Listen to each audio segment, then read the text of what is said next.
I am done, fam. I'm so done. I'm so mad.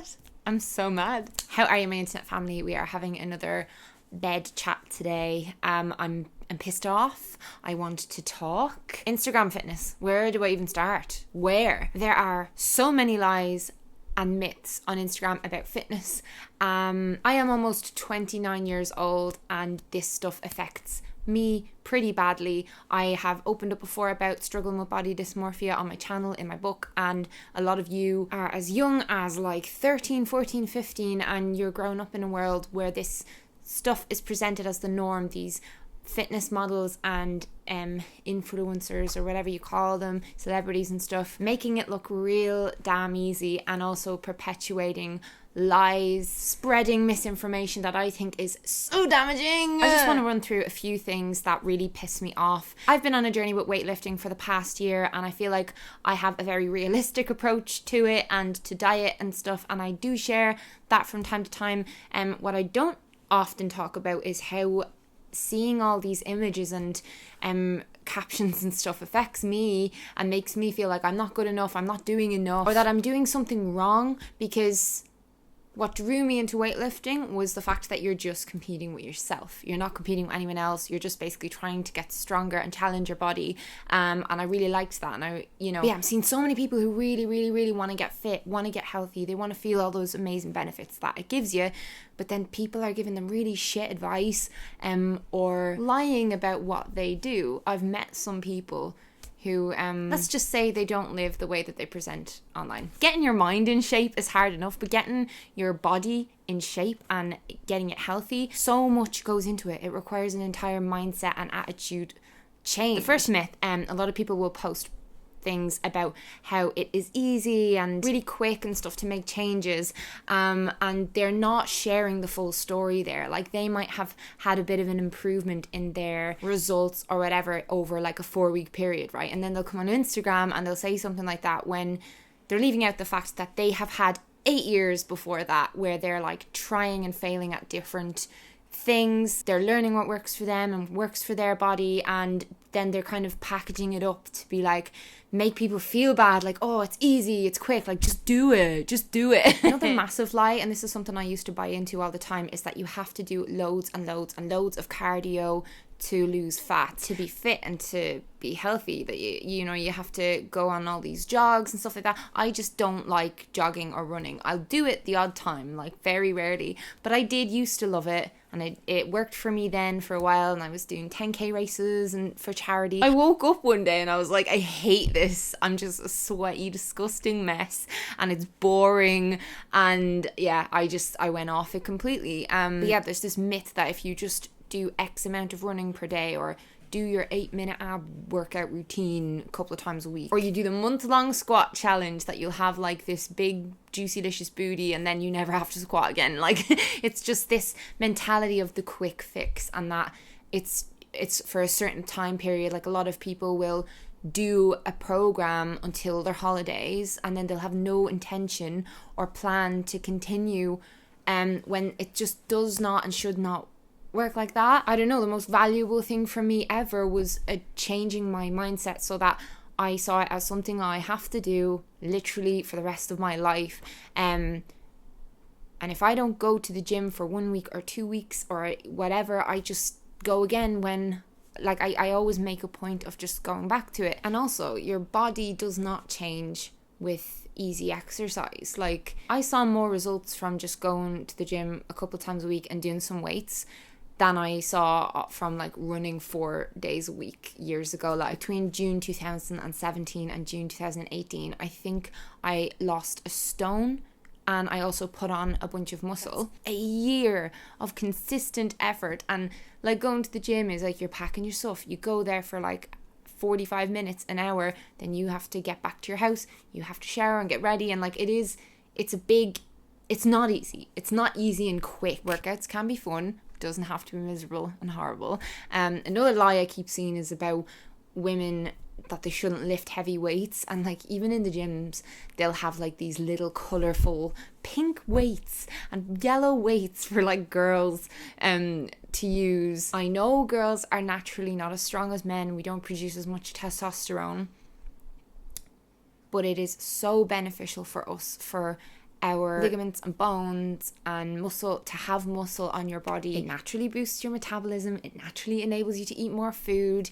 It's been amazingly helpful with my PMS and my massive appetite, and it's absolute nonsense that we will get big and bulky looking if we lift heavy weights. Like, it takes such a long time to even put on a few pounds of muscle. Like, if you were going to the gym heavy 3-4 times a week, it would still take like a year or 2 years to put on like literally a handful of pounds of muscle. And muscle looks really great on your body. When I started lifting weights, I hated that I would go into the weight section and I would feel like almost like embarrassed because it was just so dominated by men. Weightlifting is good for human beings, not just boys with dicks. Another lie is that doing ab workouts will give you abs.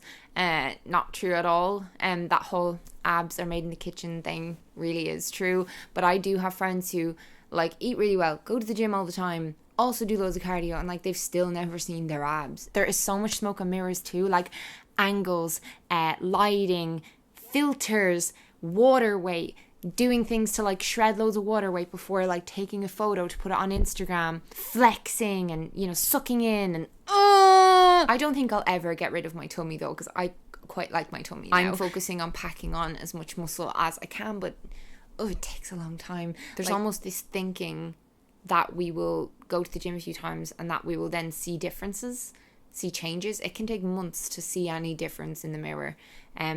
But the emotional changes come really quickly. This one, I just can't. I tried out so-and-so's workout plan for the day, like some celebrity, or this celebrity did this workout plan to get this result. Do you want to know what Wolverine looked like in the first X-Men movie?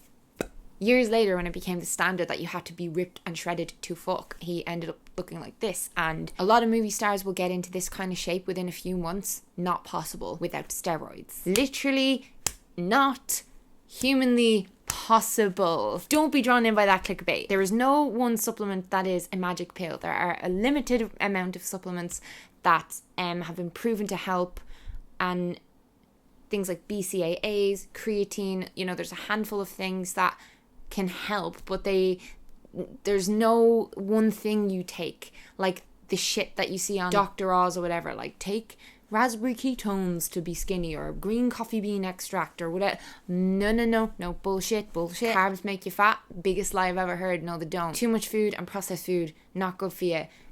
Your brain needs carbs. Eat carbs. The scale is not a good measure of health and fitness and progress. Take measurements or take photographs, but like, please break up with the scale. It's so dangerous to get so hung up on numbers and to define yourself by a number, especially if you've had a history with eating disorders. It's a lie that you need to have loads of meat to get fit and be, you know, muscular and stuff like that. My boyfriend is a vegetarian and has been for years and years and years, and he's massive. He looks like a cloud. I eat very little meat, and like I've met like vegan weightlifters who are like, ooh, so now you do not need to be chowing down on chicken breast 3 times a day. One plan does not fit all, and a calorie is not a calorie. So a calorie of celery and a calorie of M&Ms are not the same, and they don't affect your body in the same way.